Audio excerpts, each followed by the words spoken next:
Nah, kita kembali mengadakan ibadah online kita bersama guru-guru KKR Penggelawan. Nah, kalian harus mempersiapin namanya Alkitab, persembahan, dan alat-alat tulis. Nah, sebelum kita mulai ibadah online kita, mari kita bersatu di dalam doa. Kita berdoa. Terima kasih Tuhan, terima kasih Yesus, berkat pada hari ini kami bisa berkumpul di rumah kami masing-masing untuk acara ibadah online kami Bapak. Kiranya Engkau memberkati kami dalam acara kami dari awal, pertengahan, hingga akhirnya nanti Bapak. Kiranya Engkau hadir di tengah-tengah kami agar kami bisa menjalani ibadah kami dengan baik bagi Tuhan. Terima kasih Tuhan, inilah doa permohonan kami yang hidup, kami telah berdoa mengucap syukur padamu saja. Amin. Mari kita memuji nama Tuhan dengan firman Tuhan.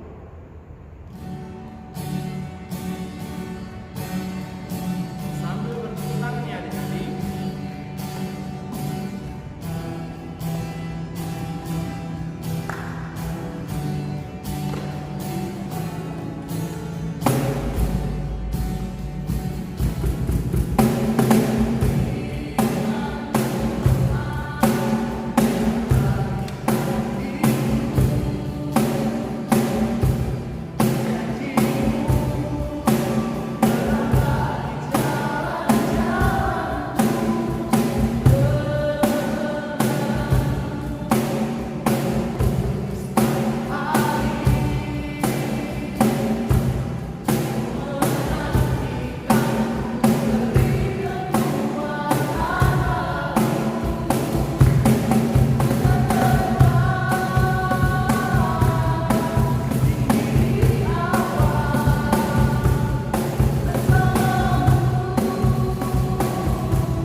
sebelum ibadah kita, mari kita pujian kita, yaitu bukan dengan kekuatan.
Shalom anak-anakku yang saya kasihi.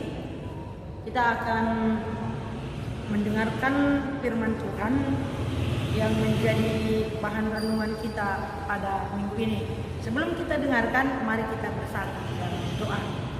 Bapa kami yang baik, kami bersyukur Tuhan, hari ini kami masih dapat menyembah Engkau, memuji Engkau, mendengarkan firman-Mu. Biarlah Roh Kudus-Mu memampukan kami memahami firman-Mu, dan biarlah Roh Kudus-Mu menyertai pendeta kami di dalam memberitakan firman-Mu, sehingga kami dapat mengerti firman-Mu hari ini. Berbicaralah Tuhan, kami anak-anak-Mu siap mendengarkan Engkau. Dalam nama Yesus kami datang kepadamu. Amin. Firman Tuhan yang menjadi bacaan remaja dulu ya, anak-anak remaja, kakak-kakak. Kita lihat dulu dari Roma 12 ayat 9 sampai dengan 12.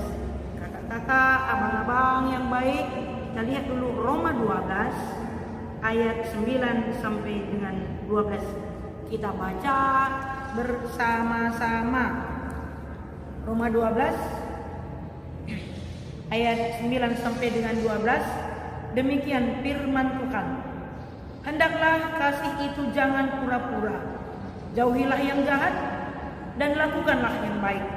Hendaklah kamu saling mengasihi sebagai saudara dan saling mendahului dalam memberi hormat. Janganlah hendaknya kerajinanmu kendor, biarlah rohmu menyala-nyala dan layanilah Tuhan. Bersukacitalah dalam pengharapan, sabarlah dalam kesesakan, dan bertekunlah dalam doa. Demikianlah firman Tuhan yang menjadi bacaan remaja. Dan sekarang kita akan melihat bahan khotbah kita yang diambil dari Perjanjian Baru juga. Perjanjian Baru yaitu dari Lukas 10 ayat 25 sampai dengan 37. Hai anak-anak Tuhan, buka Alkitabnya ya. Kita akan membaca Lukas 10 ayat 25 sampai dengan ayat yang ke-37. Lukas 10 ayat yang ke-25 sampai yang ke-37. Semua kita ikuti anak-anak. Semua yang sudah membaca wajib ikut membacanya. Semua yang sudah bisa membaca wajib ikut membacanya. Mari kita baca Lukas 10 ayat 25 sampai ayat yang ke-37. Demikian firman Tuhan. Pada suatu kali berdirilah seorang ahli Taurat untuk mencobai Yesus. Katanya, "Guru, apa yang harus kuperbuat untuk memperoleh hidup yang kekal?" Jawab Yesus kepadanya, "Apa yang tertulis dalam hukum Taurat? Apa yang kau baca di sana?" Jawab orang itu, "Kasihilah Tuhan Allahmu dengan segenap hatimu dan dengan segenap jiwamu dan dengan segenap kekuatanmu dan dengan segenap akal budimu, dan kasihilah sesamamu manusia seperti dirimu sendiri." Kata Yesus kepadanya, "Jawabmu itu benar. Perbuatlah demikian, maka engkau akan hidup." Tetapi untuk membenarkan dirinya, orang itu berkata kepada Yesus, "Dan siapakah sesamaku manusia?" Jawab Yesus, "Adalah seorang turun dari Yerusalem ke Jeriko. Ia jatuh di tangan penyamun-penyamun yang bukan saja merampoknya habis-habisan, tetapi yang juga memukulnya, dan yang sesudah itu pergi meninggalkan setengah mati. Kebetulan ada seorang imam turun melalui jalan itu. Ia melihat orang itu, tetapi ia melewatinya dari seberang jalan. Demikian juga seorang Lewi datang ke tempat itu. Ketika ia melihat orang itu, ia melewatinya dari seberang jalan. Lalu datang seorang Samaria yang sedang dalam perjalanan ke tempat itu, dan ketika ia melihat orang itu, tergeraklah hatinya oleh belas kasihan. Ia pergi kepadanya, lalu membalut luka-lukanya. Sesudah ia menyiraminya dengan minyak dan anggur, kemudian ia menaikkan orang itu ke atas keledai tunggangannya sendiri, lalu membawanya ke tempat penginapan dan merawatnya. Keesokan harinya ia menyerahkan 2 dinar kepada pemilik penginapan itu. Katanya, "Rawatlah dia, dan jika kau belanjakan lebih dari ini, aku akan menggantinya waktu aku kembali." Siapakah di antara ketiga orang ini menurut pendapatmu adalah sesama manusia dari orang yang jatuh ke tangan penyamun itu? Jawab orang itu, "Orang yang telah menunjukkan belas kasihan kepadanya." Kata Yesus kepadanya, "Pergilah dan perbuatlah demikian." Anak-anak Tuhan, yang menjadi tema kita pada hari ini, orang Samaria yang murah hati.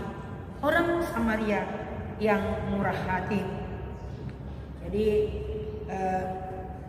banyak orang di dunia ini yang begitu munafik. Apa itu munafik? Pura-pura tidak tahu padahal dia tahu, itu munafik. Pura-pura tidak dengar padahal dia dengar, itu munafik. Pura-pura bodoh, rupanya pintar, atau pura-pura pintar, rupanya bodoh, itu kan munafik. Jadi banyak orang yang berpura-pura di dunia ini. Pura-pura rajin membaca Alkitab, tapi tidak melakukannya, itu juga munafik. Rajin berdoa, rajin ke gereja, tapi adiknya pun selalu dipukulinya, adiknya pun selalu dibencinya, atau kakaknya pun selalu dibencinya, kawan-kawannya semua dibencinya. Itu kan orang-orang munafik. Jadi rajin ke gereja berarti rajin mengasihi, rajin berdoa berarti rajin mengasihi. Jadi itulah yang dijelaskan oleh Yesus kepada seorang guru Taurat, guru undang-undang, ahli Taurat, orang Yahudi atau orang Farisi yang sedang datang kepada Yesus. Dia bertanya, "Guru, bagaimana supaya aku memperoleh hidup kekal?" Tahu hidup kekal kan? Hidup kekal, hidup terus, tidak mati-mati. Jadi kita pun nanti setelah kita mati, Kita akan dibangkitkan oleh Yesus dan di situ kita mendapatkan hidup yang kekal, hidup tanpa batas, terus hidup bersama Yesus. Jadi ahli Taurat ini ingin mendapatkan hidup kekal itu, sehingga dia bertanya kepada Yesus, "Guru, apa yang harus kubuat supaya aku mendapatkan hidup yang kekal?" Jadi jawab Yesus, "Apa yang kau baca?" Bisa semua baca kan? "Apa yang kau lihat? Apa yang tertulis di Alkitab?"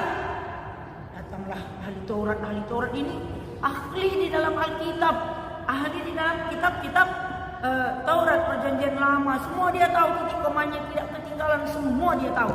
Bahkan dia hafal. Ini buktinya. Dia mengatakan, katanya di sana, "Kasihilah Tuhan Allahmu dengan segenap hatimu, dengan segenap jiwamu, dengan segenap kekuatanmu, dan dengan segenap akal budimu. Dan juga kasihilah sesamamu manusia seperti engkau mengasihi diri sendiri." Lakukanlah, kata Yesus. Siapakah sesamaku manusia itu? Dia mau membenarkan diri. Jadi dia bertanya, siapa sesamaku manusia? Dan Yesus menceritakan satu perumpamaan. Tahu perumpamaan kan? Perumpamaan seperti cerita atau seperti dongeng-dongeng untuk menjelaskan arti sesama manusia. Jadi dia membuat satu cerita.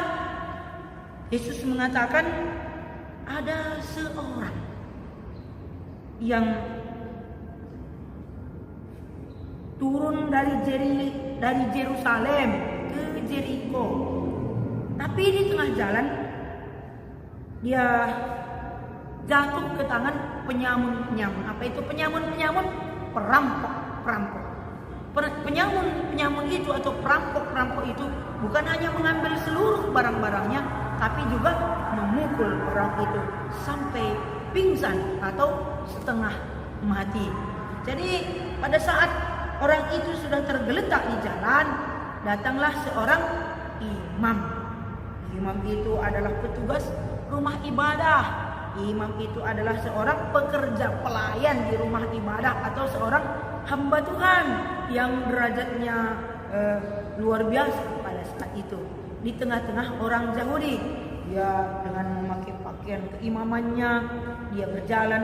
Tapi pada saat dia melihat orang yang kena samun tadi, yang sudah tergeletak tadi, yang sudah luka-luka tadi, yang sudah berdarah tadi, dia bukan menolongnya, tapi dia pergi dari seberang jalan untuk menghindari orang itu. Dan selanjutnya datanglah orang Lewi, sama orang Lewi juga petugas rumah ibadah. Orang Lewi juga tahu undang-undang Tuhan. Orang Lewi juga sering berdoa di rumah ibadah karena memang dia adalah petugas rumah ibadah. Tapi pada saat dia melihat orang itu tergeletak bercucuran darah, dia pergi menghindari orang itu dari seberang jalan. Dan yang ketiga, orang Samaria, yang menurut orang Yahudi adalah orang kafir, yang menurut orang Yahudi najis, kotor, dan menyentuhnya pun dia nggak mau, berpapasan pun dia nggak mau dengan orang Samaria itu, karena dianggap mereka kotor, berdosa, najis. Jadi jangan kita dekat-dekat. Siapa yang dekat-dekat sama orang itu atau tersentuh orang Samaria, dia akan menjadi najis. Dia harus dibersihkan lagi. Jadi pada saat lewat yang dianggap hina oleh orang Yahudi, yang dianggap tidak layak menjadi teman, atau yang dianggap orang-orang bawah, karena orang Samaria berasal dari orang Yahudi yang kawin dengan orang yang bukan Yahudi. Jadi dianggap dia kafir, najis, kotor, berdosa, dan tidak layak di hadapan Tuhan, dan juga tidak layak dekat-dekat dengan kita. Tapi Yesus menceritakan pada saat orang Samaria itu lewat, dia melihat orang itu tergeletak, kesakitan, bercucuran darah, maka dia mengobati luka-lukanya, membalut lukanya, menyiramnya dengan minyak, dan juga dengan anggur supaya luka-lukanya bersih, jangan terinfeksi, bisa tidak terlalu sakit. Dan setelah itu dia mengangkat orang itu ke keledainya atau ke kudanya, dan dia mengantarnya ke sebuah penginapan untuk dirawat dan diobati. Dan setelah dia sampai di sana, dia mengatakan kepada orang yang ada di sana, rawatlah ini. Ini uangnya, dikasihnya 2 dinar. 2 dinar itu upah pekerja 2 hari. Dia kasih. Dan besok 2 hari lagi saya datang lagi. Saya akan mengganti semua kerugian, obati sampai sembuh. Jadi Yesus bertanya, siapa teman atau sesama manusia bagi orang yang luka tadi? Dan dengan agak malu-malu dan tersipu-sipu, orang ahli Taurat tadi mengatakan orang yang menolong orang sakit tadi. Jadi anak-anak Tuhan yang baik, yang cakep, siapakah sesama kita manusia? Selama ini orang Yahudi beranggapan sesamanya manusia adalah orang Yahudi saja, sesamanya manusia adalah teman kompaknya saja, sesamanya manusia adalah orang karo saja, sesamanya manusia adalah tetangganya saja, satu gerejanya, satu keluarganya saja. Yang lain bukan sesama manusia. Itu menurut orang Yahudi. Tetapi pada saat ini Yesus mau mengatakan sesama kita manusia adalah semua orang yang membutuhkan pertolongan kita. Semua orang, baik orang Keling, orang Cina, orang Toba, orang Karo, orang Jawa, orang Melayu, semua itu adalah sesama kita manusia. Jadi apa yang harus kita lakukan untuk mendapat hidup yang kekal? Katanya tadi, kasihilah sesamamu manusia. Jadi tolonglah sesamamu manusia, siapapun dia. Siapapun dia. Jangan tanya orang Karo apa enggak, orang Toba apa enggak, orang Jawa apa enggak, orang Kristen apa enggak, rajin ke gereja apa enggak. Jangan tanya itu. Tapi siapa dia? Dia perlu bantuan kita. Mari kita menabung untuk menolong dia, untuk menolong sekolahnya. Mari kita menabung untuk menolong agar dia sembuh. Mari kita berdoa untuk dia. Mari kita kasih baju kita, berbagi dengan dia. Mari kita kasih sepeda kita, berbagi dengan dia. Karena dia adalah sesama kita manusia. Jadi siapakah sesama anak-anak Tuhan? Sesama kita adalah setiap orang yang membutuhkan pertolongan. Bukan pula setiap orang yang hebat, setiap orang yang kaya, setiap orang yang pintar, yang sehat, yang cantik, yang ganteng. Bukan. Tapi yang membutuhkan pertolongan kita. Orang apa? Orang apapun bisa. Yang penting dia membutuhkan pertolongan kita. Itulah sesama kita manusia. Jadi orang yang rajin menolong, orang yang peduli dengan sesama, melakukan suatu tindakan untuk menolong sesama, itu adalah orang yang murah hati. Jadi kita harus bermurah hati kepada semua orang yang membutuhkan pertolongan kita. Apakah orang tua kita juga sesama kita manusia? Iya. Jadi bagaimana kita bermurah hati? Asal dia membutuhkan pertolongan, kita akan memberi pertolongan. Tetangga kita, walaupun dia beragama lain, dia juga sesama kita. Mari kita tolong, mari kita bantu. Apa yang dia butuhkan? Apakah dia membutuhkan makanan? Mari kita bantu. Apakah dia membutuhkan duit? Mari kita bantu. Karena mereka semua adalah sesama kita manusia. Anak dari pembantu kita, iya dia juga sesama kita manusia. Anak dari tukang beca, iya dia juga sesama kita manusia. Kita harus bermurah hati kepadanya. Jadi disebutkan bukan murah hati, bukan baik karena dia rajin ke gereja kayak orang Lewi tadi, bukan, kayak orang imam tadi, bukan. Tapi siapapun dia, kayak orang Samaria, rendah derajatnya, tapi pada saat dia melakukan kebaikan bagi orang lain, itulah sesamanya manusia. Jadi jangan pula kita pilih-pilih untuk berbuat baik, jangan pula kita pilih-pilih untuk melakukan yang baik di mata Tuhan, tapi semua harus kita harus kita bantu karena itulah sesama kita manusia. Jadi kita bisa bertekad hari ini, siapa yang akan kita tolong sebentar lagi, siapa yang akan kita tolong, karena itulah sesama kita manusia. Lakukanlah sesuatu, siapa yang kita tolong, apa yang kita beri, apa yang dia butuhkan, tetangga-tetangga kita yang ada di dekat-dekat kita. Mari kita tolong. Itu adalah sesama kita manusia. Tuhan menunggu tangan kita untuk menolong mereka, supaya kita juga tetap ditolong Tuhan. Amin. Mari kita berdoa. Terima kasih Tuhan atas firman yang kami dengar hari ini. Biarlah setiap orang yang membutuhkan pertolongan kami menjadi teman kami sesama manusia. Terima kasih Tuhan. Dalam nama Yesus kami datang kepadamu. Amin. Sambil kita mengumpulkan persembahan, mari kita bernyanyi bahwa korban syukur.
Adik-adik yang masih berada di rumah, masih tetap tekun di tempatnya, mari kita bersatu di dalam doa, lipat tangannya, tutup matanya, kita berdoa. Terima kasih Tuhan Yesus, kembali kami bersyukur di hadapan-Mu, tak habis-habisnya kami merasakan kasih dan berkat-Mu yang selalu baru bagi kami. Terima kasih Tuhan, buat kasih setiamu yang melimpah bagi kehidupan kami. Terlebih lagi bagi adik-adik yang berada di rumah, walaupun mereka tetap mengikuti ibadah di rumah, Tuhan Yesus biasa memberikan semangat yang baru, hati yang baru, dengan jiwa yang baru, sehingga mereka bisa melihat kasih dan besar karunia-Mu bagi hidup adik-adik kami. Terima kasih Tuhan buat firman yang sudah Tuhan taburkan di hari ini. Biarlah firman-Mu benar-benar menjadi setiap pegangan bagi adik-adik kami. Mereka bisa berjalan sesuai dengan firman-Mu. Berkati juga persembahan yang sedikit ini Tuhan. Berkatilah menjadi kerajaan-Mu yang di surga, sehingga berkat yang Tuhan berikan bagi kami tidak terhalang bentuknya. Terima kasih Yesus, kami berdoa buat orang tua kami yang dimanapun mereka berada Tuhan. Berkati mereka Tuhan, setiap pekerjaan ataupun usaha yang mereka miliki.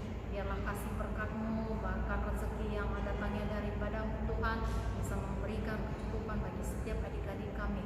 Berkati juga kesehatan orang tua kami, biarlah keselamatan yang datangnya daripada-Mu melingkupi bagi setiap keluarga adik-adik kami. Terima kasih Tuhan Yesus, kami berdoa untuk bangsa dan negara kami. Tak habis-habisnya Tuhan, kami percaya Tuhan Engkau memulihkan bangsa dan negara kami dari situasi saat ini, dari COVID di saat ini Tuhan.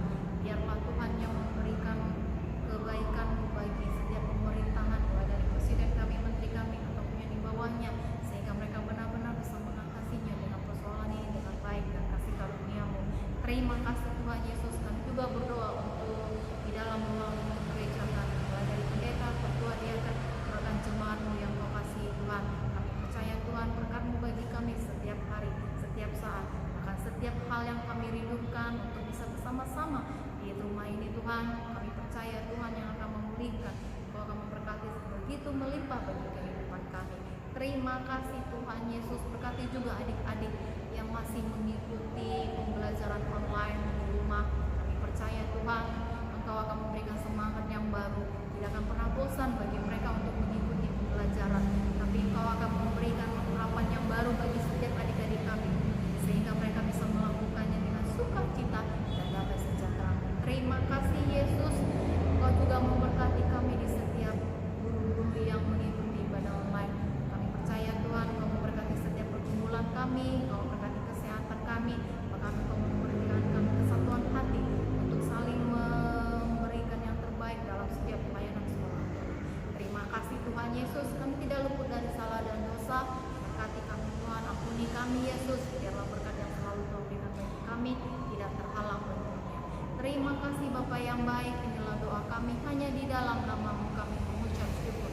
Amin. Sebelum kita mengakhiri ibadah online kita, mari kita bernyanyi menaikkan syukurku.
Bapa kami yang di surga, dikuduskanlah namamu, datanglah kerajaan-Mu, jadilah kehendak-Mu di surga.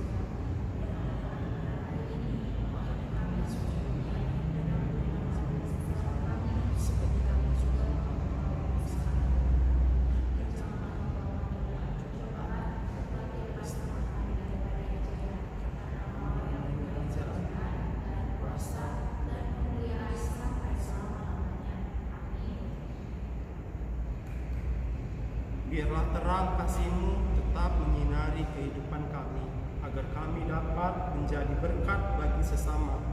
Amin.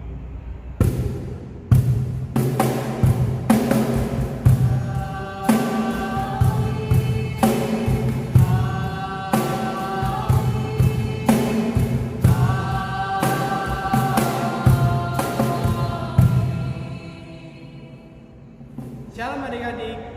Nah, ibadah online kita sudah selesai. Nah, kita akan minggu depan ada lagi. Nah, tunggu aja di minggu depan ya adik-adik. Selamat hari Minggu. Tuhan Yesus